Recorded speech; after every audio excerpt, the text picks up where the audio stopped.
So many of us are in our second, third, and even beyond acts, but we're judging ourselves on what we did in act one.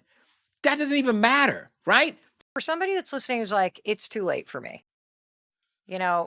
It's just too late. Screwed up. I missed the window. Yeah. What would Yeah. you say to that I person? hear that so often. I was talking to somebody the other day, an incredible woman who is trying to figure out how to get her business off the ground. And she was like, Will, I'm not in my 20s. I ain't in my 30s. I'm not going to tell you my age, but I'm at a big age. And I said, listen, in Hollywood, we have a saying that how they feel at the end is how they felt about the movie. Okay. What that means is that, and you've been there, right? You ever seen a movie and it's kind of slow and it's like, okay, I'm going to stick through it, but it's taking a long time to Yes. get there. And what is all this exposition and all this plot? But then at the end, something amazing happens and you go, oh, now I see why all that other stuff happened. You call and tell all your friends, like, yo, this movie is great. You got to see this. It's good. It's got a hook. It's got a thing. I don't want to tell you. You got to go see it, right? Because the third act, and movies are broken down by acts. The first act is what gets everybody's attention. That's why you come. It's starring so-and-so. It's about this. It's a rom-com. It's a horror. It's a comedy, right? That's the first act. The second act is when you get invested in the characters, right? That's when you get to learn the story.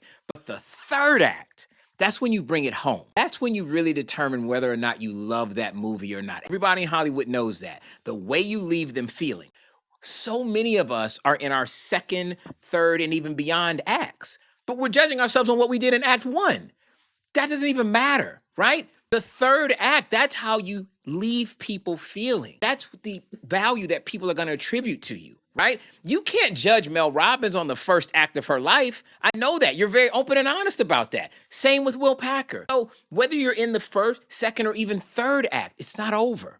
You got to remember, it's the way you end it. It is the way you leave people feeling about what your most recent accomplishments are. So it's never too late. What I also love about this is if you don't like how it feels, we know you're not in the third act yet. There you go. That's right. Not at the end. You're not at the end. You still got more acts to go. More acts to go. You still got an opportunity to change and create a blockbuster life. Never too late to pivot.